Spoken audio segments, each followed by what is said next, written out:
The Battle of Martynów of 20 June 1624 refers to the engagement between the Polish-Lithuanian Commonwealth forces under Hetman Stanislaw Konispolski, and the horde of Crimean Tatars under Khan Temir. Konispolski dealt a crushing defeat to Khan Temir's forces near Martynów. The victory at Martynów was the biggest Polish victory over the Tatar raiders in a century. Background: in the spring of 1624, the Crimean Tatars began to organize another raid into the Polish-Lithuanian Commonwealth borderlands. The horde, led by Khan Temir, approached the Commonwealth in May, and Hetman Stanislaw Konispolski gathered forces to stop it. However, his army was numerically inferior, so that at first he could only carry out delaying actions. By the 13th of January, when he received intelligence that the horde had begun to turn back, he had about 5,000 troops, 600 hussars, 1350 registered Cossacks cavalry, 650 additional Cossack cavalry, 1450 other light cavalry, 350 infantry, 450 nobles from Pospólite Rutyni, and several light cannons.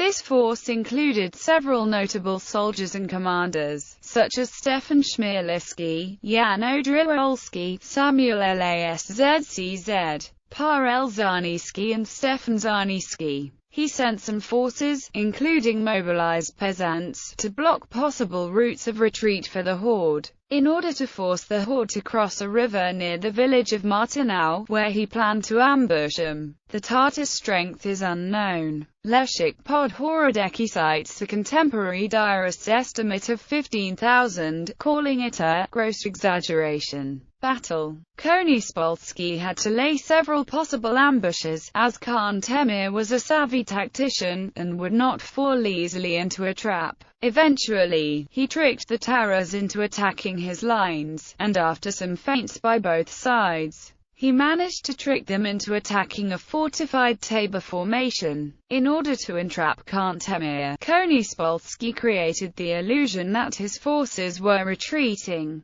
abandoning high ground and leaving some scattered wagons with supplies, suggesting disorder. The Tatar attack was absorbed by the Polish cavalry, and a bloody battle ensued, which after about an hour caused the Tatars to break off. Konispolski then pursued him, before withdrawing again, this time luring Tatars into the artillery fire of the Tabor formation. This was followed by the charge of all 12 Karadziejus of Polish cavalry. In the ensuing retreat, many Tatars drowned in the Dniestr River or nearby muds, and Khan Temir was wounded. Polish forces pursued the fleeing Tatars, and were able to free most of the people the Tatars had captured and were leading into slavery. The Polish pursuit ended on the night of 20 to 21 June. Aftermath. The victory at Martynów was a major success for Konispolski, as it was the biggest Polish victory over the Tatar raiders in a century. At the same time, Khan Temir lost some influence among the Tatars.